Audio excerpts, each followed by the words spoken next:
That title isn't clickbait. Life has been really shitty recently. So today I'm going to go up and ride a new trail called Intergalactic. And this is going to be a very odd video. It's not something that I normally do, but the first part of this is going to be a bit of a rant about life. And then the second part is going to be all about the brand new trail in Squamish, which is one of the highest official trails there is. So if you'd like to skip forward to that, just go about here. So if you're watching this video, you might have clicked it because you might be going through some shit. I'll go first and then maybe we'll have a talk, maybe you can relate. In the last 4 weeks, I got quite a significant back injury. I lost my job. I had to go to Toronto for my wife's multiple lung surgeries for 2 weeks. And now I'm back. It's not been great, really. And obviously, in all that time, I haven't ridden my bike. First of all, I hope you're having a better time than me, because otherwise it's not looking good, is it? So let's start with talking about each one by the most important. And I think colleagues and friends want to know, how is Mel getting on? She had the best possible outcome imaginable. Even the doctors were amazed what they were able to achieve. So, thankfully, it really couldn't have been better. It's quite literally like watching a miracle happen. You go from someone who's struggling to breathe to taking full breaths, and we kind of lost hope with it, and now she's doing really well. And if you'd like to find out more about that, I'm going to post a link to her channel somewhere. I think it goes that side. I mean, just that journey in Toronto was really difficult. At one point, when they measured everything up to see how she was getting on, her disease has progressed significantly, far outpaced what we expected. And I was told she's actually in the territory of high pressures to the heart that eventually lead to heart failures, which you might think you have problems, but when you're delivered news like that, which is, for yourself or for your loved one, you don't have any problems. If you have a list of problems, first of all, ask, can this be solved by money? And the ones that just can't be solved by money, that come to health, unless maybe you're in America, they're real problems. The others, I think you can start to list them off by how much they cost to fix and whether you can get someone to fix them. So yeah, I was asked, what are you doing about, work? What are you doing about your injury? I was like, I've only got one problem right now. That's making sure Mel is okay. Now I've shared this and I am on a bit of a rant. I just want to say, last year we did Lord of the Squirrels, and I couldn't believe the amount of shunning for someone who's disabled. And I'm not talking about the YouTube comments, because that's just YouTube and people can't be able to watch the whole video, can't get the context. And I'm not necessarily talking about the guy who decided to block Mel's way, to demand why we're on e-bikes with no apology. Just in general, we're riding past people saying hello, good morning, just ignore us. Mel's panting away. When you live with someone who's sick, you realise that it's actually quite a lot of that in society, and it's really depressing. And so if you're out and about and you see something strange, like two people e-biking up Lord of the Squirrels, don't come to the conclusion that they don't give a shit, because maybe we took months to get there, we got approval, and that was a really big deal. That was one of the last times we cycled together. Come at these problems or what you see with don't think the worst, and I'm not sure I'll get over that, to be honest. It surprised me. I'm going to be at the top of the hill before I finish my rant. I'm going on a bit. All right, next thing, injuries. So that was slightly depressing, that injury. And why was that? I thought I could show off to some teenagers my skills at suicide in a hander. I landed deep and my back just went, and I knew it was quite bad. And my missus looked at me and said, you're wonky. So I went and got it checked out. I thought, oh God, I've got a bloody compression fracture, haven't I, or a bulging disc. Luckily it was just muscular, but it makes me sadly think I'm approaching 40 now, and I'm getting a bit old to keep up with the kids. It was one of those sad injuries. I landed it, I kind of did everything right, could have been better, but I landed something and got a really bad injury. That's never happened before. That's a real wake-up call. I'm not just reassessing risk for how big stuff is, I'm reassessing risk for my body can take it. We are playing stupid games here, and we're going to win stupid prizes. Every day my neck is a pain, but you just have to laugh a bit. We don't have to do these stupid things. And I think that's I'm seeing injuries as badges of honour, That is someone who's obviously been very unlucky, but also someone who's getting out there and trying things. And you can't dwell on it. It is what it is. You can always stay indoors, Although I always tell the story of the person in hospital next to me who broke her elbow in the shower. Indoors, you're not even safe. It's going to happen. BJSM, as I keep quoting, it's 60 hours of riding per one injury. It is coming. It is going to happen. You've got to accept the risk. Injuries will come. This is mountain biking. Honestly, it's a really brutal sport. If you want to know more about protection and this kind of thing, I'll put a video in the corner. I spent quite a lot of time talking about that. Lastly, the work situation. And don't worry, my hands aren't tied. I can say what I bloody well want. This is not my first time I've been let go from a company. I've got a lot of war wounds and I've got a lot of stories. I would like to point out the differences between Canada and Europe, and if you're in Canada, I might share stuff that you might not have considered. I'll start with, in Canada, there's only 2 ways to let people go: with cause and without cause. And like 95% of people get let go without cause. And it's bizarre. I don't know, I'm not used to this. So what does that look like? Hello, person. You've done a fantastic job. Performance exemplary. You're fired. This is your last day. See you later. Why do they do that? It's reducing risk. If you fire someone with cause, you've got to go through a whole process. And then what people tend to do is argue they didn't follow the process properly, so it's unfair, blah, blah, blah. So that's why everyone does without cause, on the hope that it is, of course, without cause, and there wasn't any cause. So in Canada, you really get 2 things. You get your ESA, Employment Standards Act. This is the minimums you can get. It's 1 week for 1 year. And then you get common law, which is, it's a mixture of things, right? It's your age, it's how long you've been serviced and what you do, but it's over a month for a year, like roughly. There's a bit of maths behind it. So what do companies do? And all companies, they get you to sign a contract with a termination clause. They say in these termination clause, we can let you go without cause and just give you the minimum, and that's it, and you have to put up with it. Well, when you dig into this, you find out that a lot of these clauses are BS. It's just no one tries them in court. So these companies play games where they point to their contract and go, no, you're only owed the minimum, but because we're so nice, we're going to give you a lump sum of money not to sue us and talk about this any further.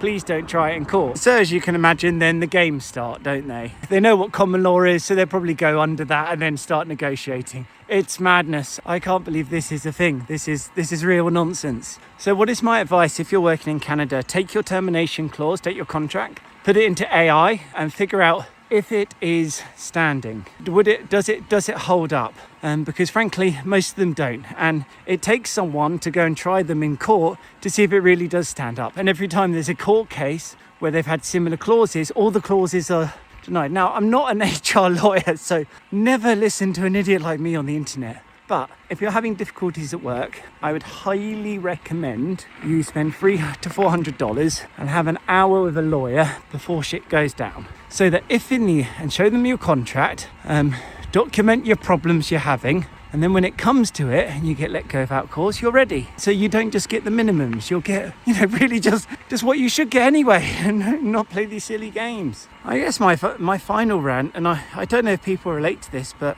Canada has been fantastic for years for me, and I've loved it. I've always been amazed with, if you want something, it just delivers. It's been great, but ever since past COVID, things are just not great. I'm not finding things so recognizable. It's very, very difficult to get a job. It's very hard to live, and people seem so divided and angry all the time. I wanted to go to Toronto and meet some Canadians to get a feel what they're like, and this is all I can remember. This clip outside the apartment we were in.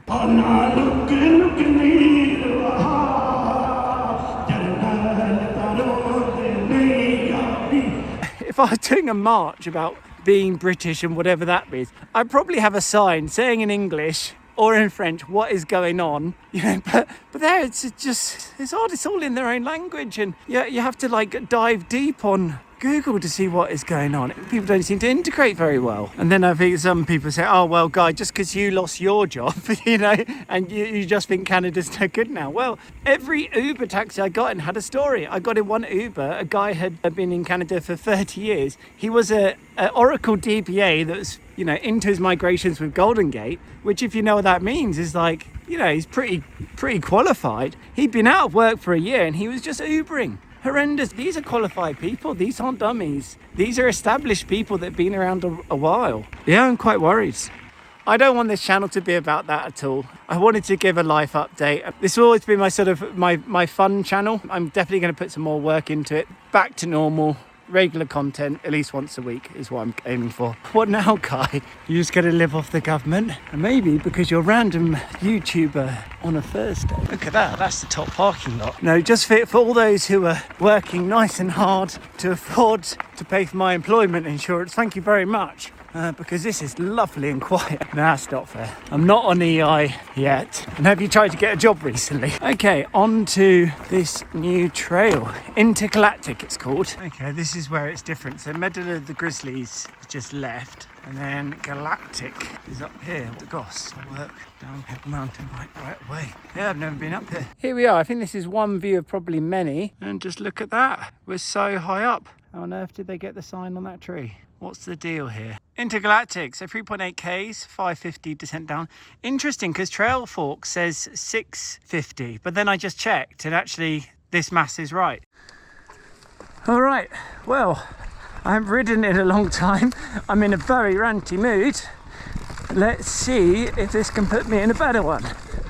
It's a long trail, 500 meters down, and 3.8K. That's a long way. So I'm going to be stopping, I'm sure. And also, I ain't going full send because I'm crap at biking at the moment. Bam! It is a single black diamond. So, yeah, it's for your average rider. This looks steep. Nice berm. A bit slippery. Oh, that's quite techy. Yeah. I would say it's getting onto double black territory. It's quite gnarly on the corners. Bam! Pick your lines right on this for sure. Keep on the inside if you can. I'm so heavy on the brake constantly.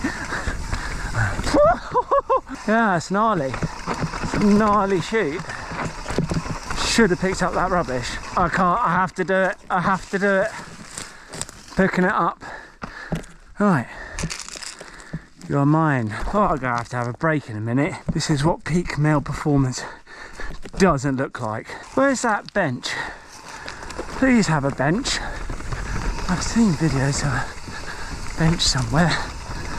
I've been lied to. I wouldn't send this trail, like, I just wouldn't go fast. I just see how loose it is on the corners. Bam! Like these little drops. I guess I'm going to cut this video up. I'm not going to do a full video because it's much, that top part is much the same. The first section is, yeah, it's all this really. It's just super loose corners. This is a nice little section.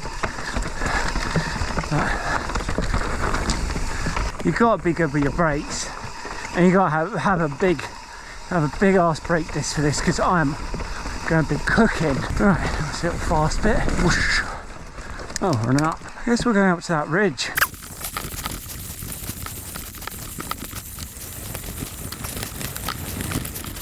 Yeah, it's on that ridge. Sweet up trail. This must have taken ages. Considering what you're building on. Amazing what can be done. Ooh, oh nice. Chorus Ridge. Wow.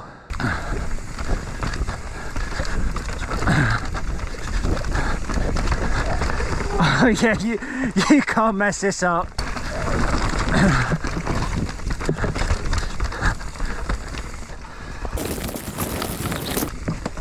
Yes! Oh, Dave Reed. He is legendary trail builder around here. So if you're new to Squamish, you'll see a few of these signs in places. Wow. I'm going to chill out here for a bit, maybe have a rant.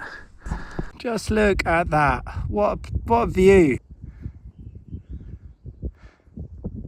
I would say straight off the bat, in terms of official trails, this is one of the nicest views. But I think there's a nicer view, and hopefully I'll make that video soon. Well, that's put me in a really good mood. Like, how Canadian is this? Brand new trail, like top of the hill, some skis for a bench, like gnarly just to sit there on the edge really. You can see it's a sheer drop there. So this has definitely been the best bit. This is, that is worth coming to, I've got to say. Let's get down to it, and not sure I'm going to be sharing everything, like a full run, maybe just the best parts, because I don't know, people want to sit here for 10 minutes and watch me slowly make my way down. Oh fuck, that is gnarly. You do not want to come off there. Yeah, pre-ride for sure. No, okay, that's quite a shoot.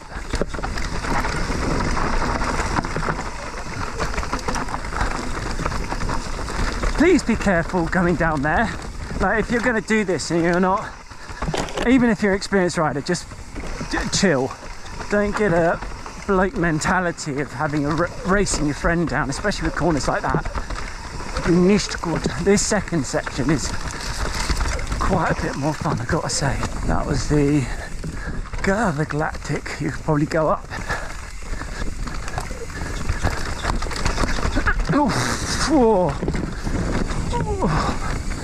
Definitely feeling the 27ness. That's the trouble, there's so much fun on the curves and turns, but on the bumps you feel on the 27. It's a 180 27, by the way, so 180 180. Oh my god, yeah, this section is mint. I'm quite liking this. A bit more flowy. I mean, the terrain is much better, much flatter than it was above, so.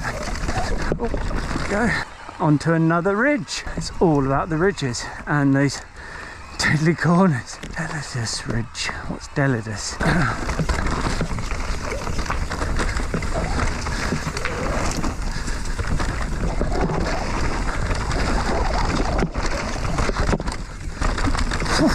Oh, chill.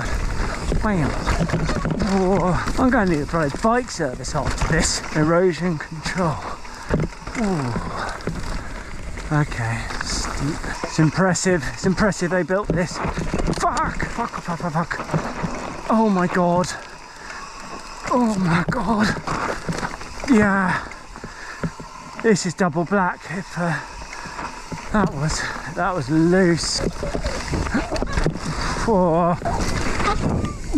Oh my god. Well, I think I just blown my shock out.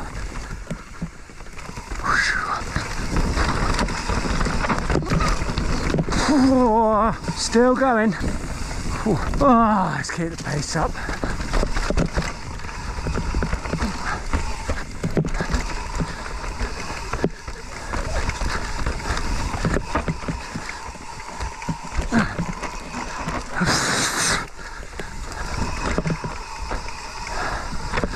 I don't think I've come off my brake the whole trail.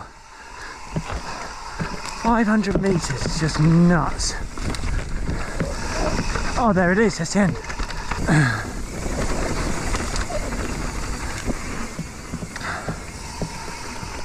And that is that. It's a 3 out of 5 angle. I appreciate the work. It's got a mix of everything really. It's flowy, it's technical, it's loamy, you know, steep, flat. It's just really long, you know. Yeah, that was a long slog, but that view is wonderful. That's amazing. So if you're coming here for a week, I wouldn't use all your energy on that in one go. There's other trails to ride. But if you're local or here for a bit longer, definitely check it out. Check out that view. That's awesome. Thank you very much for watching and putting up with my rants and life updates for those who have no idea who I am. And I'll see you on the next one, which hopefully won't be very long now because I've got nothing else to do.